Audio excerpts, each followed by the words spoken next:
Hello dear students, welcome back to my channel physics SPC alternating current का एक क्वेश्चन। A 20 volt AC is applied to a circuit of resistance and coil with negligible resistance if the voltage across the resistance 12 volt voltage across the coil.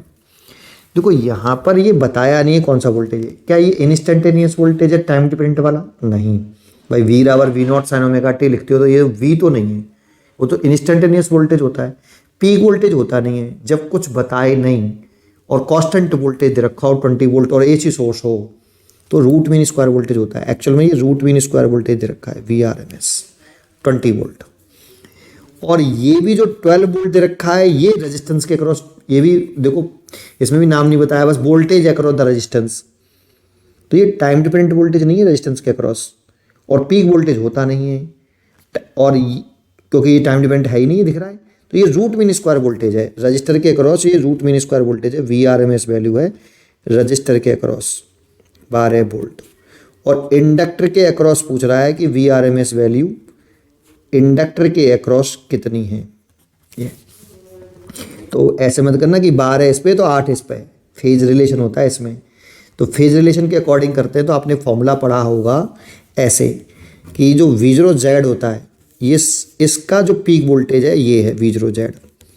That means V R M S जो source voltage होता है वो V zero Z by root 2 होता है बेटा। तो ये we zero Z जो होता है वो रूट के अंदर आर एल सर्किट है, तो वी जीरो आर का square plus V zero L का स्क्वायर। आपने किताबों में ऐसे पढ़ा होगा V is equal to root के अंदर वी आर का स्क्वायर प्लस वी एल का स्क्वायर ऐसे। एक्चुअल में यहाँ पे ये पीक वोल्टेज होते हैं, रूट मीन स्क्वायर वोल्टेज नहीं होते हैं, ये पीक वोल्टेज होता है। लिख दिया ऐसे जाता है, ये इंस्टेंटेनियस वोल्टेज भी नहीं होता टाइम डिपेंडेंट वाला, ये पीक वोल्टेज होता है क्योंकि पीक वोल्टेज ही वेक्टोरियली ऐड होते हैं और सब्ट्रैक्ट होते हैं। वेक्टर के अकॉर्डिंग ऐड और सब्ट्रैक्ट किसको कर सकते हैं? केवल पीक वोल्टेज को कर सकते हैं। तो एक्चुअल में कहानी ये होती है फेज रिलेशन के हिसाब से, है ना। अगर फेज रिलेशन बनाना चाहूँ तो आपको पता हो आई द फंक्शन ऑफ टी और वोल्टेज रेजिस्टेंस के अक्रॉस जो वोल्टेज होता है सेम फेज में होता है, और इंडक्टर में के अक्रॉस जो वोल्टेज होता है वो करंट से 90 डिग्री लीड करता है।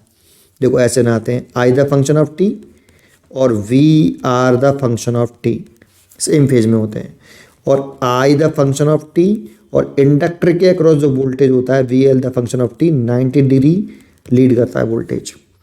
तो पीक वोल्टेज को वेक्टरली वेक्टर के अकॉर्डिंग ऐड और सब्ट्रैक्ट करते हैं, इसलिए ऐसे बनाया। अब वेक्टर के अकॉर्डिंग इन दोनों को ऐड करें, इसको एक वेक्टर माने इसको भी एक वेक्टर माने, तो triangle law of vector addition से प्रूव निकाल लें इसको। ये आएगा वी जीरो जेड, और वी जीरो जेड की वैल्यू तुम triangle law of vector addition लगाओगे आर बराबर रूट के अंदर ए स्क्वायर प्लस के बी स्क्वायर प्लस के 2ab cos theta, theta 90 degree आएगा तो कॉस 90 डिग्री जीरो हो जाएगी, ये बचेगा। तो डायरेक्टली लगा लो आप इस पर, तो वी जीरो जेड निकाल लो यहाँ से। लेकिन वी जीरो जेड से क्या होगा कि वी जीरो जेड कैसे निकालें? यहाँ से पहले वी जीरो जेड निकाल लो बेटा।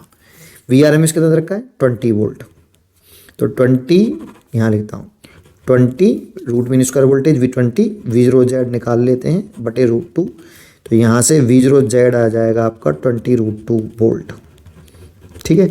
और ऐसे ही V R M S resistance के अक्रॉस दे रखा है, इसे लिख सकते हैं वी जीरो आर बटे रूट 2, इसकी वैल्यू दे रखी है हमें 12 वोल्ट, तो यहाँ से भी पीक वोल्टेज निकाल लो V zero R is equal to 12 root 2 volt.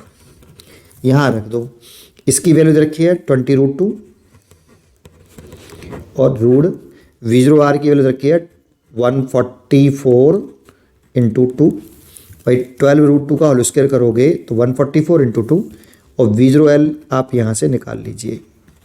तो वो साढ़े का स्क्वायर करोगे तो ये 400 हो जाएगा और इंटू 2 हो जाएगा 144 into 2 plus V zero L का होल स्क्वायर। इसको तो ले आओ 2 कॉमन ले लो, 400 माइनस 144 वी जीरो एल का होल स्क्वायर। यहाँ से 2 इंटू 256 हो गया ये वी जीरो एल, और रूट ले लो तो ये तो 16 हो गया 16 रूट 2। तो इंडक्टर के अक्रॉस जो वोल्टेज आया इतना आया, लेकिन ये पीक वोल्टेज आया। हमसे तो वोल्टेज अक्रॉस द कॉइल बोला है, बताया ही नहीं, पीक वोल्टेज थोड़ी पूछा है।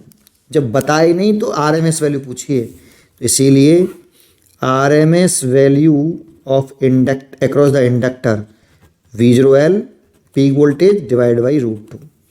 तो ये आपकी 16√2 है और ये भी √2 है, √2 से √2 कट गया, 16 वोल्ट ये होता है बेटा इस तरह से। इसलिए इसका आंसर होना चाहिए 16 volt. Root mean square across voltage across the inductor 16 volt आया है। पढ़ते रहिए और खुश रहिए।